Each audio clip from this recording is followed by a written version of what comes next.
This young man was one of the most impressive humans I've ever met in my life. He knew his job. He was motivated. He was enthusiastic. And my team around me does impress me. But for a stranger to sit there, and he made me feel like he was listening. And, and you shout out to my boy, Rob Gill. It was like level 5 listening. If I said, hey, I don't like this wine, he made a suggestion. If he didn't like this, he made a suggestion. And yes, it was his job.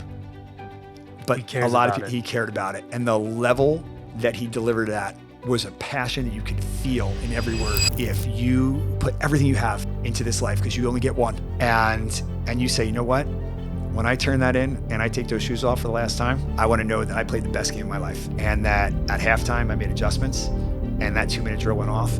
And I want people to be around me to say, you know what? He did it.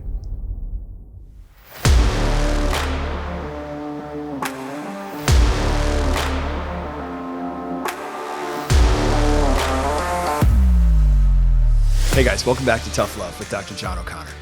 Today we're going to be talking about halftime adjustments in this game we call life. With me today is my main man, Matt, and we're going to be talking about touching on how to make corrections and looking deep at reflection and how to make adjustments so you're winning at the game of life. Great. Thanks so much, Doc. Good to be back here, guys. It's an honor to be working with Dr. John O'Connor here. Let's get right into it. So, Doc, I really want you to start by letting the listeners know you get to the big leagues. What's your first quarter in life like? I want you to explain any hardships and the grind where it took you going into halftime. That's a great question. So let's start with coming back to New Jersey and leaving Atlanta and starting Velocity and starting up our new company. And it was ground zero for us. I didn't know anybody anymore. I was gone for almost a decade. And that first quarter was all about the grind. It was about establishing myself in the county I was in. And really it took me and was really what was the concept and the birth of our first fitness company, which was Excel Fitness Group, and loved it. And it was a mobile fitness company. I was everywhere. I was training everybody in Monmouth County, Ocean County, Middlesex County, Mercer, Staten Island, Pennsylvania. And I was just grinding, trying to establish and really come up with an identity. What am I? And, I was a chiropractor. I was a basketball skills trainer. I was a fitness person. I was really just trying to figure out what I was, leaving Atlanta and being in grad school and having this super, event planning life, and then coming into reality where all of a sudden we were doing healthcare and getting patients and the training and all that. So I'd say that first quarter was a grind. There was a lot of failure. There was a lot of learning lessons. There was a lot of great experience. I met a lot of amazing people. I would definitely say we got pulled in by some great people that are still influencers in my life today, that I looked at them as adults that were into their life with kids. And at that point, I don't even know if we were married yet. We might've just got married. And it was very much like, hey, when I look back or looking forward, I love that life. I want to have that life. And I really worked to change like who I was, because I was like, I need to be a better person. And looking back now in one of the things we'll talk about today in reflection, I realized like, hey, listen, being an event planner in a city is super fun, but that's not something you're going to hang your hat on and say, I'm proud of that. Right. It was a young job and it was a reckless job, and God, I have some great memories for its own episode, but it wasn't something you could do forever. And I think that meeting those people and those that had such a strong impact on me because of the quality person they were, the integrity, the dignity, the pride they took in their family life and their work life really resonated with me. And I wanted to make Velocity and the Dr. O'Connor brand and myself kind of come across at that level. And I'd probably say that first 8 to 10 years, that was what I was known for. I would outwork anybody. I'd be working on Sundays at 8:00 at night, training, and then right back at Monday morning, seeing patients and going all day and back training and just doing whatever I could to really just bring it and then put myself out there. Right. So, but I would definitely say that that first decade was definitely something that blew my mind. Right, So absolutely. Thanks for sharing that, Doc. And the big question I have for you and for your listeners here is we know each team gets three timeouts every half, right? yeah. So it's deep in the first quarter. Was there a point in your life that you needed to tell Take the it. ref, hey, I need a timeout here and sit back and basically take better control of the game? Yes, absolutely. I would definitely say I could remember that. That's a great question, and I think having a strong sports background from training, coaching as an athlete, I was really getting into the training and I loved it. And what I realized, I was hiding. It was profitable, but it wasn't a game changer. I knew I couldn't have the lifestyle I wanted, although I was super fit and working out all the time. And I always chuckled and would tell my kids and friends and family and Jessica that I kind of had that Peter Pan effect, right? I was, hustling these kids with workouts and doing every rep with them and working out all day, but it was leaving me empty at night and it was leaving my bank account empty. We were struggling and I had to make a decision. And that timeout was that I needed to focus on velocity. What is that? And that brand and healthcare and being Dr. O'Connor. And I took a step back. I let go of a major account I had that I was training, 7 days a week there. And probably looking back, if I was there 30 hours a week, I was probably training 15 hours and hiding 15 hours, working out and doing those kind of things. And almost like a bachelor mentality, if you will, and not taking that ownership that I wanted to be the entrepreneur that I'm evolving into to this day and saying, hey, you know what? You can have that, but it's about balance. And I need to level up. And I believe we were actually attending a continuing education seminar. And I'm going to say it was probably about 18 years ago. I think my son was either just born or about to be born. And I realized that I wanted to be a dad that could provide. I wanted to be a husband that could provide. I wanted to be a man of influence that could help people, help my family, help my parents, and step in and know that not only did I arrive, I could do great things. I could give back. And at that point, I couldn't really formulate how to get that done. And with that being said, that was that first big time out. And I think everything changed for the best when I recognized that. And looking back and reflecting on that, that was a huge shift in the right direction of the beginning of Velocity and where we are today. Right, absolutely. And a lot of people think during the game you don't want to waste timeouts early, but I feel as if it's so important to where if you truly think that's when you need to take that timeout, you really should take it and sit back and think about what you can do better as far as a game plan. I've been blessed, balancing the amount of rehab work that we do and the chiropractic and recovery and the training. I sat round table with so many amazing coaches over the years, whether it was basketball coaches or football or anything like that. Ice baths and plunges are taking over Instagram and social media. Everybody's jumping on them. Edge Theory Labs has a portable product, probably one of the first of its kind, that's absolutely amazing. I highly recommend it. I think it's a fantastic way to accelerate your recovery, get you into a relaxed state, get your body back out there so you can keep on training and keep making gains. Let's get back to our podcast. So going back into your question with regards to timeouts, I think we can say that timeouts are very much like reflective moments, right? Because we're looking at what's going wrong and we're trying to use an actionable plan to set the tone and make that right. And whether that's life or sports or business, relationships, et cetera, it's so important to reflect. I was blessed I was saying earlier, to have worked with so many amazing coaches, guys that were inducted into Hall of Fame and, guys you watch on TV on the sidelines. And the one thing that all of them have in common is their attention to detail.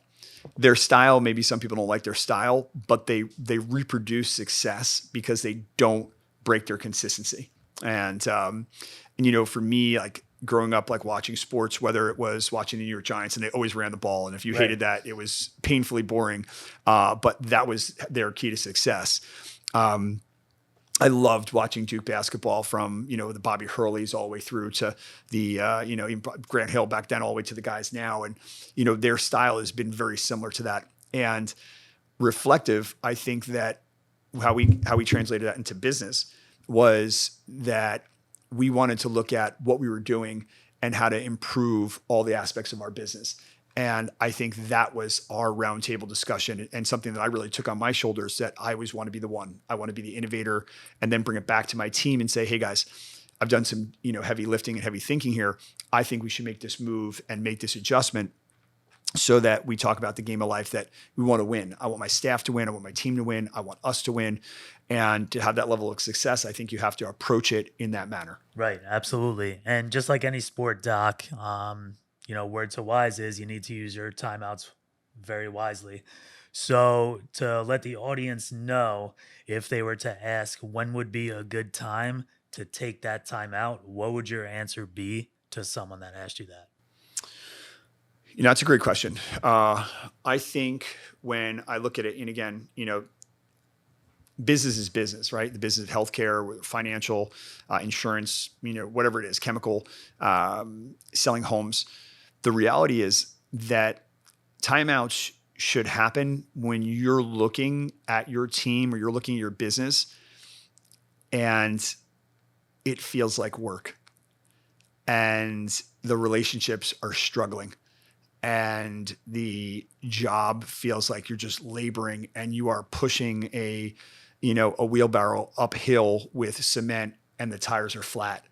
And at that moment, that's a hard time out. That's when you got to be like, hey, what are we doing? What can we do better? Why this shouldn't be a struggle. This should be easier. I know for us, that was like right before COVID, that I was really struggling with the identity of the practice. I was struggling with the team and I wasn't satisfied. I was so unhappy with the direction of the practice at that time. And I think a lot of it was circumstantial. I think a lot of it was out of our hand. There was a lot of insurance reform and the shift. I think also, the marketing and friends groups and the direction of the practice. And I think that for me, we joke around and call that a coaching change, right? Right. I brought in a different assistant coach. I brought in a business coach, which was an insurgent, was like a huge resurgence for us with regards to bringing a different energy. And one of the things that he would always say and stress was like an integrity challenge. And I love that. I love that it was like, you need to call yourself out. It wasn't about them, right? There's a lot of people out there that are really good at pointing fingers. It was looking in the mirror and saying, hey, it starts with me. If I'm going to have a business that really evolves and grows, we must make sure that I am intentional and literally reflecting on what's working and what's not working and making those actionable correction plans daily. Right. And I think the most successful people do that and they really do that well. Hey guys, huge shout out to one of our companies that we work with, Cryoscience. They have an amazing product called the Penguin that we utilize in all of our clinics. And this unit is actually a local cryoscience or cryotherapy, which we utilize for specific injuries throughout the body. I know for me, it's one thing that keeps me training. I definitely use it on my shoulders, my back, and my knees. And I think it's an amazing device. So anyway, a huge shout out to Cryoscience and the innovations they bring to the sports recovery market. But let's get back to our podcast. So, Doc, for all your listeners out there, what I want you to cover now is really getting into the why behind everything you do outside of the workplace that makes you a better father, makes you a better husband, makes you a better version of you. If there was some advice you would tell your listeners right now, what can you give them to turn them into a better person today? That's a great question. One word, reflection. When I send out a message to my kids or I'm listening to what's happening in live time, I try to really look back and see how I handled it, in previous years or previous days and try to do it different. And I would say being in the coaching space for so long, I think that it's winning and learning, right? We try to keep losing out of it as far as a word and terminology. And what I try to practice is with the kids, especially, is like sending a positive message, and catching them off guard and sending like a grateful text of something they're doing in action, or if they just got something like, my daughter plays lacrosse. And so a rebounder net just came in and I'm like, hey, I'm going to make sure I put that together. She wanted it on Sunday, ordered, came in tonight. I'm going to put it together. And she had practice yesterday. And I was like, hey, make sure, have a great time, work hard. And I think people take for granted, like you think you check the box because you paid for that and they go.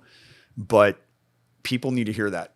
They need to celebrate the win and the work, and especially young minds, because I think they're so impressionable and they can be insecure and they don't know where they stand, as they're developing their own sense of identity. And I think it's super important to celebrate that you're acknowledging, hey, I see you're doing that work. My son, I think the one thing that's very, different is, and I think this is a personality read that goes with time and age and maturity, is understanding what they are. And I learned this with my practice with my guys, my team. I mean, the difference between you and Christian and the kids, it's very similar. You have to be able to read and work personalities. And I think with any great coach, and this whole theme today on this podcast is about coaching, is parenting is coaching, and it doesn't come with a playbook. And you're not picking your draft picks. These are your children, and you want to try to make them into the all-star, the best all-star they can be. And I think what resonates with my son is little mini celebrations. I think if I give him too big of a picture, I think that he gets lost in the woods. If I say, go find that tree and get to that destination, he owns it. And then I think the other thing that I try to do with them, and I use this in my clinical practice with people with pain, or if I'm communicating with staff, is celebrating those moments. And when they're winning and they can feel like, hey, you notice that? Yeah, that's important. Because one of the things that I would think that in reflection, and this might've been something growing up that I dealt with, is when you screwed up. I think it's important to hear it, but get past it quick. Like give them the, hey, you rode for 3 today, but what'd you learn? And as opposed to harping on it, they already know they rode for 3. Right. You don't need to sit on it for a half hour. There's always something positive and drive that into the ground. Yeah. And I think baseball, which is one of the most hardest, one of the most difficult sports of hitting a baseball that's out there, and you hear people talk about it all the time, other than golf, that I think that's a challenge. And I think one of the things that I try to do, and I think it resonates across all my businesses, is, hey, let's do it one more time. And that's probably obviously it's an emotional time right now. My son's getting ready to leave for IMG to go play baseball in the post-grad program there. Is probably my greatest moment that I'll look back as a dad that's now approaching 50, and is every time he had a bad game, I'm going to say 98 out of 100, we were in that cage right after. We went right to velocity and free hold, and we hit in the tunnel, or we were home in the batting cage, or we were in the basement hitting into the net. We were doing soft toss in the front yard. And when people always say, why do you push him? If somebody's going 98 out of 100 times to want to be better, they're pushing themselves. Right. I'm just giving him the tools he needs to be successful. And I think that's something that the listeners to know is like, hey, listen, you might not be the best at something, but if you keep going to it, whether it's your golf swing or your tennis or your pickleball or dancing, that's you, right? And push yourself. And if you're blessed to have wonderful people get behind you that want to see you be the best version of you, that's where gratitude comes in. And in young kids, they may not learn that. That comes with wisdom and reflection, and that'll come down the road. But I think that's one thing that I'm thankful for in the reflection time of all the employees and staff and patients that I've got to work with, that I would say, bringing a lot of that home and the failures and the accomplishments that we've had in clinical practice is being able to celebrate that somebody that wants to be better. And for the kids, the family life, I think that's important. And when you can push them to be better and then put the tools in place to do so, I think that's something that I take pride in as a person, to say, I'm definitely a person that wants everybody to max out, and I want them to have and maximize their potential and be the best version of themselves. And whatever I can do to get them there, if it's just something is just shaking their hand and giving them a pat on the back or saying, hey, you got this, then I'm fine with that role. Exactly. Doc, you nailed it. I want to basically revert back to when you were talking about your daughter with lacrosse having wins and losses. You're one who's big with the small wins, and along with the small wins come small losses as well. So what's your advice to all your listeners out there that are, have really no hope? They could be in pain or just not really winning at life, but one little positive thing pops up, but they're still not confident about it. As a small win, what would your advice be to them to say, keep going, you'll be okay? You know what? I love that. To go back to my daughter, I have to say Dakota's absolutely amazing. She's a hard worker. She's a great friend. She's a great human. Um, she had to go on a medication that kind of changed her whole outlook on sports, and she actually, on her own decision, chose not to try out this past year for lacrosse. And once the medicine went away and she was getting her health back and feeling great, she could easily quit. And and that comes to people that could quit on their body, quit on their health, quit on their family, quit on themselves. And there she was saying, "Hey, mom, hey, dad, register me for a lacrosse camp. I'm going to play." And I saw her shoot out the front door running. And I'm like, "Hey, you know what? That's being self-driven. That's impressive. That is what I want to see out of her." And that's something that I feel like so many people have to do, that deep inner search to say, "Hey, if I want this," not everybody is going to be gifted and be born a LeBron James or a Michael Jordan. And as great as they are, they're not only just great, their attention to the details and those little details is what makes them the GOATs, right? The greatest of all time. Right. And the same thing with a Kobe. And I always love that, because I think that, and obviously the tragedy of us losing him way too early is they celebrate the grind that he put in. And anybody that knows me during training, especially my boy Jason, we had every Kobe shoe. We loved hearing the stories, and him getting up at 3 a.m. If the guys were there at 4 a.m., he was there an hour early. I believe Jason Williams has an awesome story about saying, he thought, he was a Duke grad, and he thought he was going to be, a big time player, and he was amazing. And he got to the court hours before the game, and he looked over, and Kobe was there in a full sweat and had already been there for like 2 hours and was going through and really putting his work in. And it was absolutely amazing to see. And I thought it was something that, could resonate with the kids and say, "Hey, listen, if you want to be great, this is what it takes." Right. And, whatever your version of great is. Hey guys, when we're talking about biohacking and cheat codes, look no further than PEMF Technology. Pulse PEMF Technology, based out of Georgia, has an amazing science and research team behind their product development.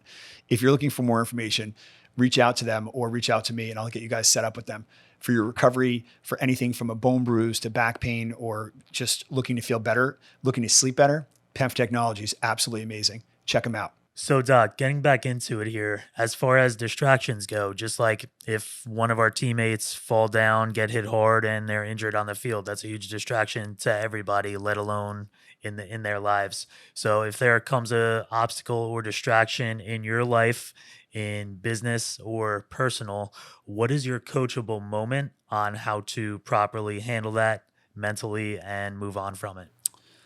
That's a great question. And I would say this, I'm going to bring that into my clinical practice. 20 years in and, 15 plus thousand patients, one of the biggest things is I always go back to my foundation. And when there's an injury, like we talked about that, a distraction, something we're off track with business, the family, life, I like to think about when I was paralyzed or when I hurt my knee, and you go back to your rituals and routines. And in those moments, that's when you have to be the most consistent, and you need to go very slow and methodical and kind of work through and kind of backtrack and say, "Okay, I've been here before. What can I do to make sure that I'm going to be successful?" Because that first time you learned from the loss, you learned from that failure, you learned from that injury. And, adversity, I'm no stranger to it, right? So whether it was being paralyzed or fracturing my skull or, the knee surgery, I would say that what I learned and the wisdom that I got from that, and I try to resonate that to, the audience and my patients, is their life is going to definitely throw, some really bad days at you. And you have to have those, like in a house having a generator, you have to have those safe switches in, those, those breakers to kind of have a reset. And I think with how I channel it is staying consistent with, making sure I get my exercise in, make sure I do all my rituals that clear me out and clear my mind so that I can execute at the level I need to make sure that if I'm referring to myself as the one and the person needs to carry the business or at least be the person kind of leading the way. And I feel as I'm growing as a business owner I can only be as good as my team. And, so you have to look to the parts of like any championship team is not a team of one. It's the 13th man all the way to the star player. And I think that that's the one thing that I would say that from my losses, and whether that's injury, adversity, is to say, okay, look, I can't do this by myself. I'm going to need my team. And the more I stay away from the micromanaging of whoever it is, whether it's the family life or it's, it's work or personal, I find that when you give somebody the responsibility to act and tell them the importance of it, when they execute, now they have that ownership and they feel like, hey, I helped the business. I helped him. I helped myself win. And I think that's probably the greatest lesson that I've learned. And something, you're always learning. And I think that's the great thing about our modern era of like the podcast world is like, there's so much knowledge to be acquired by amazing people out there. And I heard on a podcast the other day, it was this doctor that was over 100 years old saying, I found my voice in my 8th or 9th decade. And it's the truth. And it's like wisdom comes with living a life. And a life well lived is one that's going to have, trials and wins and losses and all these things that are going to build us up. And whether it's the loss of a family member or a business failure or a divorce, a separation, or just something like the other day at work when we had a catastrophe of the flood in the ceiling and the ceiling came down, right? But you realize, you laugh at it. And when you have a plan and you have a good team and everybody's moving towards a positive direction and a solution, that's where great things happen in life. I would say that probably the biggest thing, and to the point your question was, today was like a pretty magical moment. I had a patient that's been with me for years, former Division I runner, took a really bad injury. And I've been working with him for years. And I consider at this point like a mentor, not only my healthcare provider to him, but a mentor.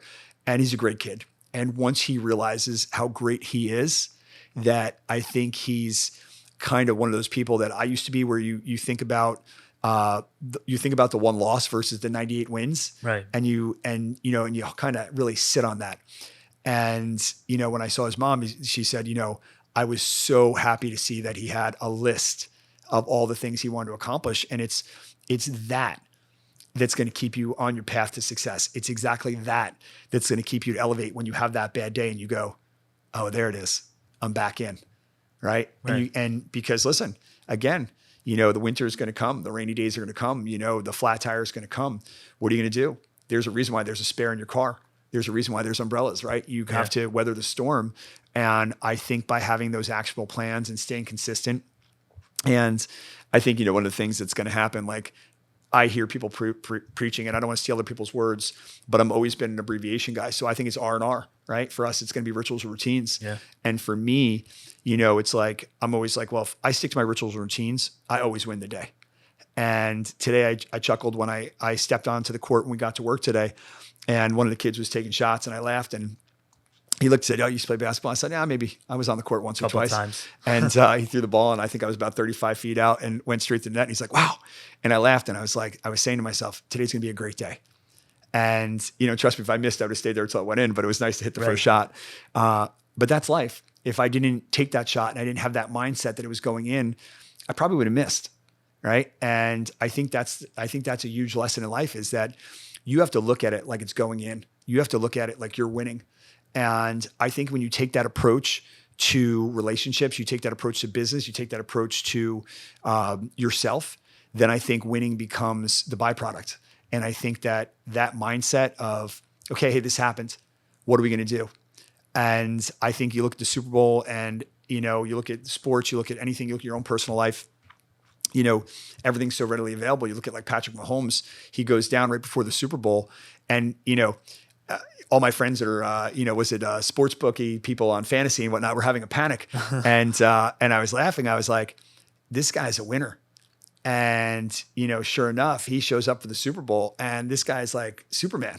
The injury's not there. Right. He's running, he's throwing. He's the best person in the game. Right. And that didn't start with just the body's amazing. And the body's a doctor. The body wants to heal. But that was a mindset, right? And I guarantee his R&R, his rituals and routines were, I'm going to show up. And when I get there, I'm going to be the best goddamn player that's out Yeah. there. And you know what? He was. Yeah. So yeah, I think that was a great question. So what else you got for me? Absolutely. And going off of just the name of the podcast alone, Doc, tough love, right? So there's people out there that don't really have the confidence, and it's really hard to tell somebody to their face to say, be better. If you know, or if they know they can do better, but they're currently not being the best they can be, what would your advice be, or how would you talk to them about be better or do better? So, it's funny. Tough love is something that I resonate with because I feel like that's something I kind of learned from my dad. And, he was very strict in a very stoic, kind of quiet manner. And what I learned, obviously, delivering patient care, I don't know if I could deliver it quite that way, but I definitely find myself when patients are going backwards or they feel like they're going backwards, or athletes weren't feeling like in the performance world weren't making the gains they wanted to. I said, well, we got to look at the accountability mirror. We got to look in the mirror here. And what are you doing? Are you doing too much? Are you not doing enough?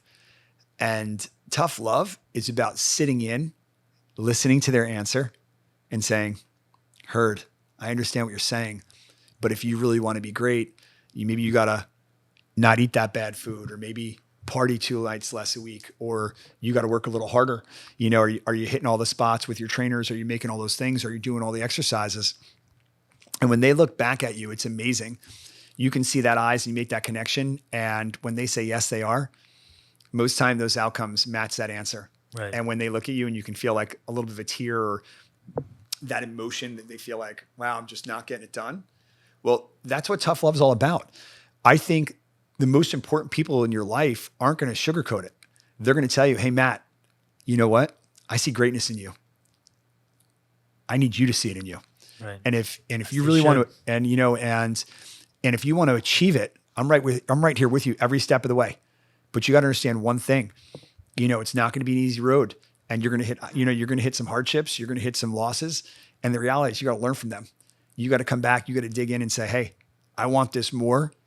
And that loss right there gave me a taste in my mouth I never want to taste again. Right. And I'm going to go so hard. And whether that's an injury, whether that's, a loss of a job, loss of a spouse, loss of anything, you have to then prioritize what you want more.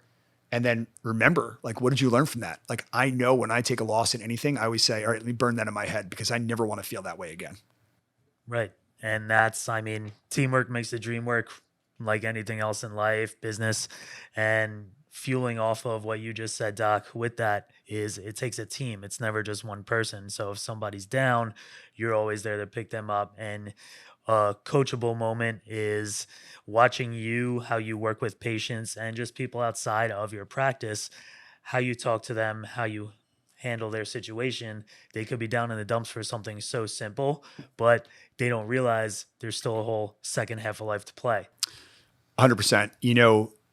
I have made such an effort with all of the coaching books and if you want to call it the genre of self-help, and trying to use that psychology and how I communicate with people, because I think when you look at people like John Maxwell and all these amazing communication experts that are out there on the platform, I think that you have to take that time to send somebody a compliment and pay them that constructive feedback. And when you do that, it's amazing how when they see you, you're always so attentive and they're always like, wow, you're always on, you're always doing something new. It's an effort. It is an effort that I make a mental thought process, and I'm coming for it. I want to be better every single day. And if that means from communication to noticing something, if there's 3 people at the front desk and I walk in and I miss it, in my head, I literally said, I only said hi to Kristen. Let me go back and say hi to both of them. Because to me, what if the other 2 were upset? Like, why is that person only important? And it's, it always comes down back to that one business coach that really made an impact on me. The little things make the big things happen. And something as a hello, or asking somebody if they want a drink, or asking somebody, hey, how are you doing? And stop, like, you're super busy. And I love doing that. That's something that I try to practice every day, that I'll be rushing around and I'm at 10,000 steps by 12 o'clock and I'm laughing and I go, and I'm not a jogger. And I'll literally stop and say, hey, how you doing? How's everything going? And it is amazing to see when someone's like, takes a deep breath and you catch them off guard, and they're like, wow, he's busy and he's taking a second. Absolutely. And if they're having a bad day and you offer them a protein shake or a bar, or, for me, one of the funniest things over the years, whether it was training or, at the clinics, I'm a pizza guy. You wouldn't know it by, Yeah. how skinny I am. But, if we're having a bad day, I'm like, hey, order them up. Pizza for everybody, Pizza makes everybody and, happy. my mom would always chuckle and say, food is love. And it's the truth. It's like you bring it in, everybody's smiling. It brings you back to like being in school, being, just being carefree. Right. But, the bigger message is not that. It's about finding that common ground to say, hey, listen, we're all human. We're going to have great days and bad days. And the reality is if we kind of bond together and say, hey, listen, halftime's time, like just like a game, halftime's time to make corrections, make adjustments. And for us, if we're having a pizza, I'd say, let's make an adjustment. What we do today? What can we celebrate? Right. What do we win? What do we lose? And if we did make a loss, how can we make it better for tomorrow so we don't do that again? Right. So No, that's great, Doc. And, really to sum it up, say we're at the 2-minute warning. What would your biggest message be to your listeners right now on how to handle the clock running out with 0 timeouts in the first half? How would you have them reflect or be thankful, be grateful for their family members, their mom and dad, their grandparents? How would you want them to speak out loud and express their gratitude towards everybody around them? that's a great question. I mean, today's episode, again, family, and I don't care whether it's workplace family or your actual nuclear family, gratitude is critical. And I think one of the things that you see and you hear so often in conversation, whether it's, with patients or interacting with friends and family or acquaintances or, work staff, work members, or your employers, is appreciation, right? Being recognized for your accomplishments, being recognized for your improvements, your self-improvement. And I would say that 2-minute warning in life as a game is like taking a moment to survey the room. And you see somebody really high and they're having like a really high moment. They're so happy. Throw them a high five, throw them a bump, throw them an elbow, give them a little fist bump, a little chest bump. And, and if somebody's having a bad day, throw a hug. It is amazing what human touch, as a chiropractor and however many thousands and hundreds of thousands of adjustments, but human touch goes so far. A handshake, a hug, when you do that, it's a game changer for those people. When I see somebody celebrating, like especially with the, the recent start of the podcast, I ran into somebody and they sent a message, and I hadn't seen him since high school, and it hit me hard. It was like, man, I had no idea. And I remembered you back in high school, and it was something I was like, hey, thank you. And, cause sometimes you just get caught up, you're just pushing along and you're driving, you're just driving the ball up the field and you forget to celebrate those moments. Yeah. And, I think like anything else, like whether it's that 2-minute drill, I think when you really think about how fast life moves, everything should really be a 2-minute drill. We should always take a deep breath and resonate like, hey, today was a great day. This was a great shift. That was a great workout. These are great people around me, whether you're talking about your staff you work with, the server. I mean, how many times you go to a restaurant and you really love a server? We were out in Las Vegas a few months ago, and I had a server that former military. This young man was one of the most impressive humans I've ever met in my life. He knew his job. He was motivated. He was enthusiastic. And my team around me does impress me. But for a stranger to sit there, and I just came out of literally an Ed Milet, 2-hour seminar and was on fire. And I'm sitting there, quoting Ed Milet. And I'm looking at this young man saying, this is a very impressive young man. He's going to go far in life. And it was at a Gordon Ramsay restaurant. And, again, God bless him for serving in the military and everything. And I'll tell you, what resonated with me was not only did he was knowledgeable, he made me feel, and the company, with my wife, he made us feel like he was listening. And, and a huge shout out to my boy, Rob Gill. It was like level 5 listening. If I said, hey, I don't like this wine, he made a suggestion. If he didn't like this, he made a suggestion. And yes, it was his job. But a lot of people, he cared about it. And the level that he delivered at was a passion that you could feel in every word. And I think, honestly, it might have been one of the best dinners I've ever had. And I believe it wasn't just the food. It was the delivery of him describing what it was and the anticipation of it and the explanation, the explanation and the delivery made the execution epic. Right. So amazing. And Doc, we're about to be closing out Yeah. here, but your most powerful message from today's podcast to all your listeners, what would you tell them in regards to what we just talked about with clock running out, no timeouts left, 2 minute warning? What's word to wise your advice to all your listeners right now?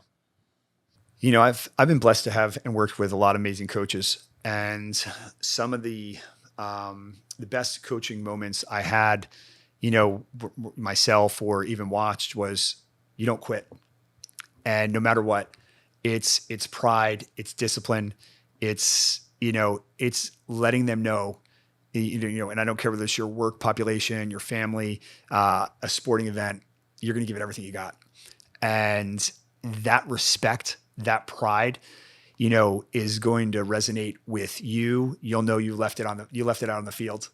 And so I think, as that clock's running out, I think that is the biggest thing I hear people say all the time. And I know that if regret's like fear, it stay with you forever. Right. Right. And, if you put everything you have into this life, because you only get one, and you say, you know what, when I turn that in and I take those shoes off for the last time, I want to know that I just crushed it. And that I left. And, I say it all the time with my body, and I borrowed this from another person. It's like, this body's been through it. And when I'm all said and done and I turn these shoes in for the last time and I lay down, I want to know that I played the best game of my life, and that at halftime I made adjustments and that 2-minute drill went off. And I want people to be around me to say, you know what? He did it. And he brought a lot of people with him. And he always picked somebody up. Like, it was something, get choked up thinking about it. But when I was coaching my little ones, I'd always say, hey guys, somebody falls down. Oh, this gets me. If somebody falls down, you pick them up. And I would laugh because they're little, right? They're like 6, 7, 8 years old. And first guy falls down. My guys tackled him. They ran and picked him up. And that's life. That's the message. That's what sports teaches you, is that you're going to fall down. You're going to get hurt. And you know what? If you have great people around you, they're going to pick you up. Pick you right up. And you're going to remember that. And I know my guys listening right now are laughing because that was something that always blew my mind. I loved watching that. I loved it when it was a game and my kids would clap and somebody fell on the upside of the court. They were sprinting everywhere. And it wasn't about the basketball game. That was about, I always tell them, hey, you stick together no matter what. You pick somebody up, you put a hand out there, because when you need that hand, that's something that's learned. You use somebody great around you. And that's that coachable moment that I learned that from a coach, and I paid it forward to give it to my kids. And so that'd be the lesson. I mean, halftime is about making adjustments, right? It's about reflection. And those moments that you learn, where they say, man, it was the best time of my life. No, it wasn't. You can apply that every day as a game. Win the day, win the game, and just how you apply it and how that perspective. And I think that is where the success happens. That's where happiness is found. And making those adjustments, and however you want to apply that to the cliche and the words we use, I think that's where the best life happens. And, and that's what I'm excited about with this podcast and what we bring to our audience is saying, hey guys, it's a new day. It's a new game. Go win it. Absolutely, Doc. You nailed it. Guys, you have to tune in to this Tough Love podcast. I mean, it's amazing what Dr. John O'Connor is doing right now and how he reaches out to his audience, patients, and family and friends. And we had a patient today that was in tears because she finally tuned into the podcast, and that meant a lot. But guys, really tune in. Doc, it's always a pleasure and an honor to be on your podcast with you. Absolutely. Matt, thank you so much. Guys, thank you so much for joining us today. Today was something really hit home for me. I think that whenever we can talk about sports and apply that to life and the message we put out there, I think all of us, whether you played rec soccer as a kid or you were a track runner, a baseball player, a basketball star, I think we all go back to those memories and think about it. But the reality is, don't live in the past. Build a future and think about what the past taught you. And when you reflect and you grow, that's where the best days are going to happen. Hey guys, thank you so much for joining us today on the podcast. It was amazing having this opportunity to speak to you about what we think about when it comes to sports and how that relates to life and the message and the powerful message that comes from that. If you enjoyed the message today, please follow us on our social media platform, which is Dr. John O'Connor on Facebook, TikTok, and Instagram. We look forward to sharing more powerful messages like this in the near future. Thank you.